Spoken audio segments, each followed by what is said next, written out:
Hello everyone, मैं doctor Premvati Yadav. आज हम लोग अस्थमा के बारे में बात करेंगे। अस्थमा क्यों होता है, इसके पीछे कारण क्या है, सीवियर अस्थमा क्या है, या अस्थमा कौन सा ऐसा है जिसमें इंसान की डेथ हो जाती है, तो इसको हम डिटेल में बात करेंगे। अगर किसी को अस्थमा है तो आप ऐसे डिफ्रेंशिएट कर सकते हैं कि इसको अस्थमा है या बस खांसी है।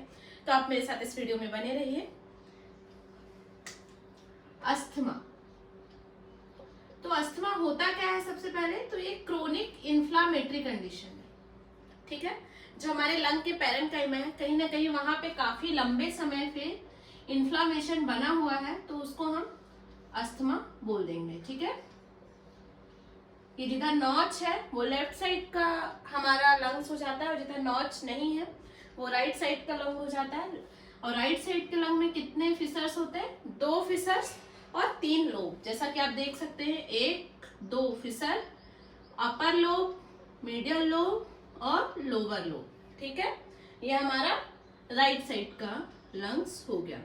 और जो हमारा लेफ्ट साइड का है वहां पे सिर्फ 1 फिशर है और 2 लोब है, अपर लोब और मीडियल लोब, ठीक। तो जो अस्थमा होगा, ज्यादा हमारा कौन सा लंग अफेक्टेड देखने को मिलेगा और क्यों?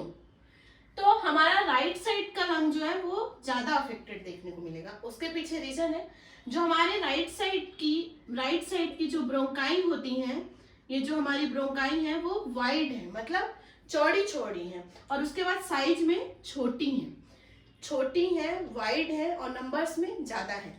तो क्या हुआ, कोई भी एलर्जन आया, ये हमारी मान लीजिए ये मैंने नाक बना दिया, कोई भी एलर्जन गया, इनहेल किया मैंने नाक के थ्रू, मुंह के थ्रू, वो कहाँ गया? ट्रैकिया में गया, ट्रैकिया से ब्रोंकाई में गया, और ब्रोंकाई से राइट साइड के लंग में गया। उसके पीछे रीजन था कि वहां की जो ब्रोंकाई थी वो चौड़ी थी, तो कोई भी चीज इजिली लंग्स तक पहुंच गया, ठीक है। और जबकि वही लेफ्ट साइड की जो है ब्रोंकाई वो पतली है, तो वहां इन्फेक्शन जल्दी नहीं पहुंचता है, ठीक है। तो हमारा लंग्स किधर का अफेक्टेड ज्यादा हो गया? राइट साइड का। तो हम बात करते हैं और क्या होता है अस्थमा में। पहले तो ये जो हमारी पैरेन्काइमा है, इसका बहुत लंबे समय से इन्फ्लामेशन बना हुआ है। उसके बाद ड्राई कफ है। कफ कैसा है? सूखी खांसी, वो भी में कब? रात के समय में, nocturnal dry cough. Nocturnal word अपन कब यूज करते हैं? रात के लिए। रात के समय में अगर सूखी खांसी बनी हुई है तब भी आप सोच सकते हैं। और कफ भी कैसा होता है? कफ में 3 सी देखने को मिलते हैं, मतलब 3C। तो पहला सी जो होता है हमारा चारकोट लीडेन क्रिस्टल,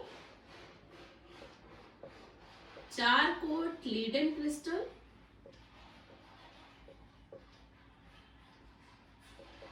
दूसरा जो हो गया हमारा क्रियोला बॉडी, क्रियोला बॉडी। तीसरा जो हो गया हमारा कर्समैन स्पाइरल। तो हमने क्या देखा? कफ में 3 सी थे, चारकोट, लीडेन क्रिस्टल, क्रियोला बॉडी और कर्समैन स्पाइरल। और कफ कैसा था? सूखी खांसी थी, क्रोनिक इन्फ्लामेटरी कंडीशन है। और यहाँ पे हमें क्या देखने को मिलता है? डिस्निया, मतलब सांस बहुत मुश्किल से आ रही है, बहुत मेहनत करने के बाद आ रही है, तकलीफ के साथ अगर देखने को मिल रहा है तो। अब हम यहाँ पे अस्थमा के ट्रायड की बात कर लेते हैं कि 3 चीज अस्थमा के पेशेंट में हमें क्या क्या देखने को मिलेंगे ही, ठीक है। तो सबसे पहला हमारा हो गया रात के समय में dry cough, nocturnal dry cough, ठीक है। सेकेंड हो गया हमारा वीज, मतलब मैं जैसे अभी सांस ले रही हूं तो आपको कोई अलग सी आवाज नहीं आ रही होगी, लेकिन अस्थमा का जो पर्सन होगा उसमें घरघराहट देखने को मिलेगी। मैं नहीं निकाल सकती क्योंकि वो मुझे अभी अस्थमा है नहीं, तो वीज, ठीक है। और तीसरा हमें डिस्निया देखने को मिलता है, मतलब सांस लेने में तकलीफ देखने को मिलती है। तो ये हो गया हमारा ट्रायड ऑफ अस्थमा। अब हम अस्थमा के टाइप की बात कर लेते हैं कि आपको इंट्रिंसिक अस्थमा है या एक्सट्रिंसिक अस्थमा है। एक्सट्रिंसिक, इंट्रिंसिक, और कौन कौन से पॉइंट हैं जो इन लोगों को डिफरेंशिएट करते हैं, ठीक है। तो पॉइंट्स, तो सबसे पहले नाम से आप समझ रहे होंगे एक्सट्रिंसिक, मतलब कोई ना कोई बाहरी कॉज है जिसकी वजह से आपको अस्थमा हो रहा है। इंट्रिंसिक मतलब अंदर वाली कोई चीज। जैसे अब मैं बता दूं दोनों का डिफरेंशिएशन। तो जो हमारा एक्सट्रिंसिक अस्थमा होता है उन लोगों में ज्यादातर देखने को मिलता है जिनको एलर्जी हो, जैसे कोई पॉलन ग्रेन हो गया, डस्ट हो गया, डॉग हो गया, कैट हो गया, इन सारी चीजों से जिनको दिक्कत होती है उनको एक्सट्रिंसिक अस्थमा देखने को मिल सकता है। वहीं पे जो हमारा इंट्रिंसिक अस्थमा है वो आइडियोसिंक्रेटिक हो सकता है। कई बार तो हमें कॉज ही नहीं पता होता कि किस वजह से अस्थमा हो रहा है, ठीक है। और समटाइम्स ऐसा होता है कि कोई इमोशनल ब्रेकडाउन हो, जैसे मेरा ब्रेकअप हो जाए, आजकल बहुत कॉमन है ना। ब्रेकअप के बाद अगर अस्थमा देखने को मिल रहा है तो वो हो गया इंट्रिंसिक अस्थमा, मतलब कहीं ना कहीं हम मेंटल लेवल पर डिस्टर्ब हो रहे हैं, उसके बाद तो इंट्रिंसिक। तो हम कुछ पॉइंट्स देख लेते हैं। तो अगर कोई पर्सन है जिसको एटोपी, एटोपी अपन क्या बोलते हैं, कोई भी बाहर से जो सब्सटेंस है जैसे एलर्जन आए उसकी वजह से अगर अस्थमा देखने को मिल रहा है तो अब आपको भी समझ में आ रहा है, तो ये किस में देखने को मिलेगा, एक्सट्रिंसिक में, ठीक है। और एटोपी इंट्रिंसिक में देखने को नहीं मिलेगा। सेकेंड पॉइंट की बात करते हैं कि ज्यादातर केसेस किसके देखने को मिलते हैं। तो सबसे ज्यादा अस्थमा का जो अफेक्ट हमें देखने को मिलता है वो एक्सटेंसिक अस्थमा के केसेस ज्यादा होते हैं। 80 से 90% जो केस होते हैं वो एक्सटेंसिक अस्थमा के होते हैं, वहीं 10% जो केस होते हैं वो इंट्रिंसिक अस्थमा के होते हैं। और ब्रोंकोडायलेटर क्या होता है, जो हमारे ब्रोंक्यूल को डायलेट करे, नाम में ही है ब्रोंकोडायलेटर। तो ब्रोंकोडायलेटर के लिए इनका रिस्पॉन्स कैसा होता है, ब्रोंकोडायलेटर के लिए एक्सटेंसिक अस्थमा वाले पेशेंट का रिस्पॉन्स काफी बेटर होता है, बट इंट्रिंसिक वाले का कुछ ज्यादा अच्छा रिस्पॉन्स नहीं होता है। अब हम एस्प्रिन के लिए बात कर लेते हैं। तो एस्प्रिन के लिए जो होता है, एस्प्रिन की सेंसिटिविटी एक्सट्रिंसिक वाले में देखने को नहीं मिलेगी, जबकि अगर कोई इंट्रिंसिक अस्थमा का पेशेंट है तो उसमें सेंसिटिविटी आपको देखने को मिलेगी।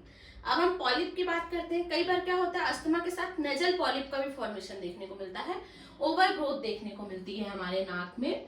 तो पॉलिप एक्सट्रिंसिक वाले में देखने को नहीं मिलेगा, जबकि इंट्रिंसिक वाले अस्थमा में पॉलिप देखने को मिलेगा।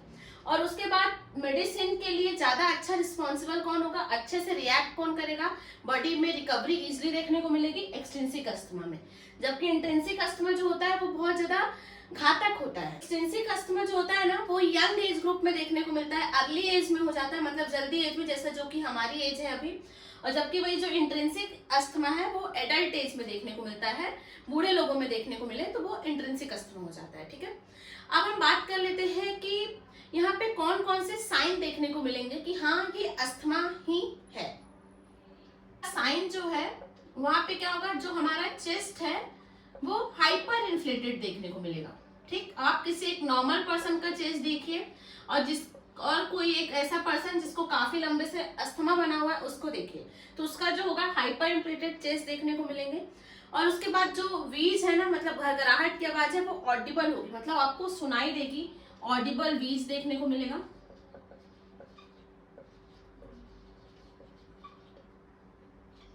रोंकाई देखने को मिलेंगे, टिप्पणियां देखने को मिलेगा, मतलब शॉर्ट ब्रीथ, जैसे थोड़ा छोटा छोटा सा सांस ले रहा है, खींच खींच के सांस ले रहा है, क्यों, क्योंकि उसको सांस लेने में तकलीफ हो रही है इसलिए, ठीक है। अब हम बात करते हैं, अगर किसी पर्सन को सीवियर अटैक आया है या तो फिर किसी को लाइफ थ्रेटनिंग अटैक आया है तो हमें क्या क्या देखने को मिलेगा, और हम कैसे डिफरेंशिएट कर पाएंगे कि ये सीवियर अटैक वाला अस्थमा है या लाइफ थ्रेटनिंग वाला, मतलब जानलेवा अस्थमा है। तो हम इसके फीचर्स देख रहे हैं, फीचर्स ऑफ सीवियर अटैक, ठीक है।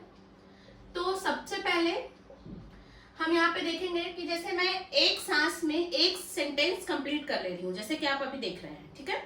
लेकिन अगर किसी पर्सन को सीवियर अटैक आया है तो वो एक सेंटेंस एक सांस में कंप्लीट नहीं कर पाएगा। जैसे अगर मुझे बोलना है कि मेरा आज का टॉपिक अस्थमा है और कोई अस्थमेटिक पेशेंट है, उसको सीवियर अटैक आया तो वो ऐसे बोलेगा, आज का टॉपिक अस्थमा है, मतलब कहीं ना कहीं एक सेंटेंस एक ब्रीथ में कंप्लीट नहीं कर पा रहा है, ठीक है। फर्स्ट पॉइंट हो गया।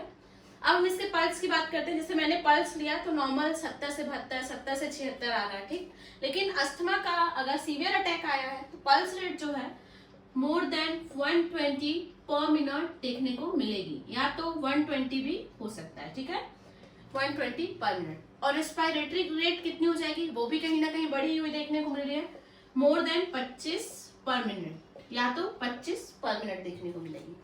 ठीक है, एक्सपायरेटरी वॉल्यूम इन 1 सेकेंड, पोस्ट एक्सपायरेटरी वॉल्यूम इन 1 सेकेंड, ये जो है हमारा 33 से 50% हो जाएगा। मतलब जो पर्सन है एक्सक्रीट आउट जो कर रहा है 33 से 50% की अगर कर रहा है तो ये सीवियर की तरफ कहीं ना कहीं हमारा इंडिकेट कर रहा है कि कहीं ना कहीं सांस छोड़ने में इसको तकलीफ देखने को मिल रही है। अस्थमा की बात कर लेते हैं कि जो लाइफ थ्रेटनिंग अस्थमा होगा वहां पे हमें क्या क्या देखने को मिलेगा। लाइफ थ्रेटनिंग अस्थमा होगा ना, वहां पे सबसे पहले तो हमारा चेस्ट जो होगा साइलेंट हो जाएगा। जैसे हम सांस लेते हैं तो चेस्ट ऊपर नीचे होता है, लेकिन लाइफ थ्रेटनिंग अस्थमा में ऐसा कुछ भी नहीं होगा, चेस्ट का कोई मूवमेंट नहीं देखने को मिलेगा, साइलेंट चेस्ट हो जाएगा।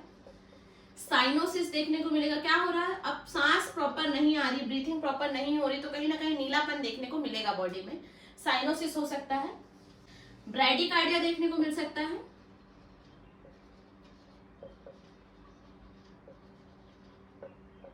रेस्पिरेटरी एसिडोसिस देखने को मिल सकता है। मतलब क्या हो गया रेस्पिरेटरी एसिडोसिस का, कहीं ना कहीं यहाँ पे कार्बन डाइऑक्साइड जो है बढ़ रहा है, तो पेरिफेरल कार्बन डाइऑक्साइड कहीं ना कहीं ज्यादा हो गया है, उसकी वजह से इसको अपन बोल देते हैं कि रेस्पिरेटरी एसिडोसिस देखने को मिल रहा है।